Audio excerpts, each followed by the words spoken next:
Assalamualaikum warahmatullahi wabarakatuh. Saya Lutfiatul Azizah, NIM 12204193105 dari kelas TMT 5F. Baik, di sini saya akan menjelaskan sedikit tentang homomorfisme ring. Nah, materi-materi yang akan saya jelaskan yaitu yang pertama tentang definisi homomorfisme ring, macam-macam dari homomorfisme ring, contoh dan non-contoh, serta teorema-teorema yang berhubungan dengan homomorfisme ring. Baik, langsung saja untuk yang pertama, yaitu tentang definisi homomorfisme ring. Nah, suatu fungsi Pi dari ring R ke ring R aksen disebut homomorfisme jika untuk sebarang A, B anggota R berlaku Pi A plus B sama dengan Pi A ditambah Pi B.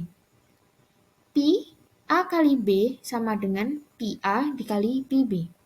Kernel Pi sama dengan himpunan X anggota R di mana Px sama dengan 0 aksen, di mana 0 aksen adalah unsur 0 dari R aksen. Jika ada isomorfisme dari R ke R aksen, maka dikatakan R isomorfik dengan R aksen, dinotasikan dengan R aksen. Nah, seperti ini notasinya.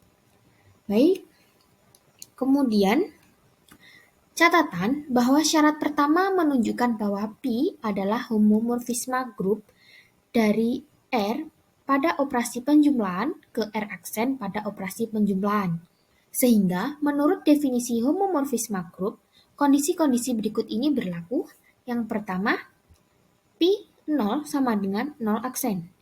2. Pi min A sama dengan min Pi A untuk setiap A anggota R.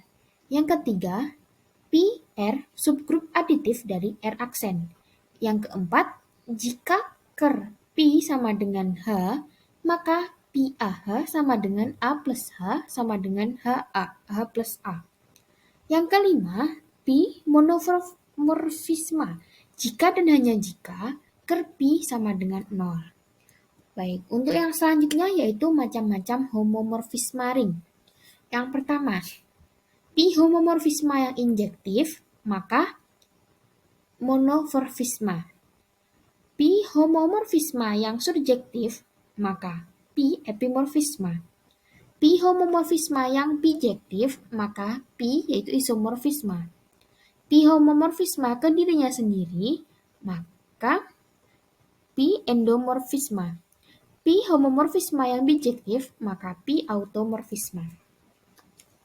Baik, di sini ada satu contoh dari homomorfisme ring, yaitu fungsi Pi Z ke Zn dengan Pi A sama dengan A untuk setiap A anggota R merupakan homomorfisme sebab Pi A plus B sama dengan A plus B sama dengan A plus B sama dengan Pi A plus Pi B.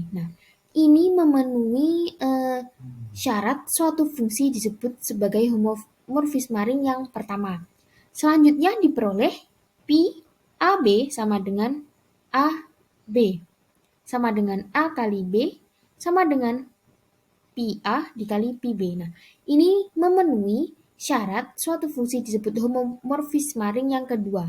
Jadi, fungsi Pi Z ke Zn disebut sebagai homomorfisme ring karena telah memenuhi syarat suatu fungsi disebut sebagai homomorfisme. Kemudian yang selanjutnya yaitu non-contoh homomorfisme ring. Fungsi Pi yaitu Z pada operasi penjumlahan dan perkalian ke 2Z pada operasi penjumlahan dan perkalian dengan Pn sama dengan 2N untuk setiap N anggota R merupakan homomorfisme grup sebab Pn ditambah N sama dengan 2Pi sama dengan 2M plus N sama dengan 2M tambah 2N sama dengan 4Mn. Tetapi Pi bukan homomorfisme ring sebab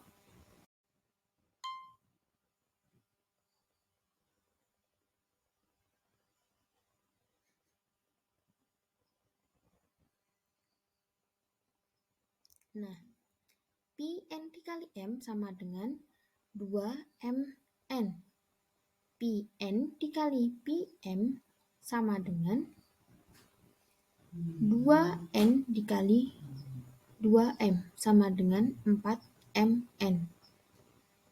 Jadi, ini Pn dikali M tidak sama dengan Pn dikali Pm. Mengapa? Karena Pn dikali M sama dengan 2Mn. Sedangkan Pn dikali Pm sama dengan 4Mn. Nah, jadi tidak memenuhi syarat suatu fungsi disebut sebagai homomorfisme ring. Nah, baik. Yang selanjutnya yaitu teorema-teorema yang berhubungan tentang homomorfisme ring. Yang pertama, teorema 5.12. Misalkan theta suatu fungsi R ke R aksen adalah homomorfisme ring, maka theta R merupakan subring dari R aksen ker theta ideal dari R. Jika N ideal dari R, maka theta N juga ideal dari R aksen. Kemudian yang selanjutnya teorema 5.13 yang berbunyi jika D adalah daerah integral berkarakteristik theta, maka D memuat subring yang isomorfik dengan Z. Buktinya, misalkan unkes dari D adalah 1, definisikan theta merupakan fungsi Z ke D dengan theta N sama dengan N1 untuk setiap N, B anggota Z. Theta adalah fungsi injektif, sebab theta N sama dengan theta M. N1 sama dengan M1. N1 dikurang M1 sama dengan 0. N min M sama dengan 0. N min M sama dengan 0. N sama dengan M. Theta homomorfisme, sebab theta N ditambah M sama dengan N ditambah M dikali 1. Sama dengan 1 ditambah 1 ditambah 1 sampai M plus N kali. Sama dengan 1 ditambah 1 ditambah 1 sampai M plus N kali. Sampai M plus N kali juga yang di sebelah sini. Sama dengan N1 ditambah M1. Sama dengan theta N ditambah theta M. Selanjutnya, menurut teorema 5.22, theta Z adalah subring dari D. Sehingga diperoleh theta merupakan fungsi Z ke theta Z anggota D, merupakan isomorfisme. Jadi terbukti bahwa Z merupakan isomorfik dari theta Z anggota dari D. Kemudian yang selanjutnya yaitu teorema 5.14. Jika D adalah daerah integral berkarakteristik P, di mana P bilangan prima, maka D memuat subring yang isomorfik dengan ZP.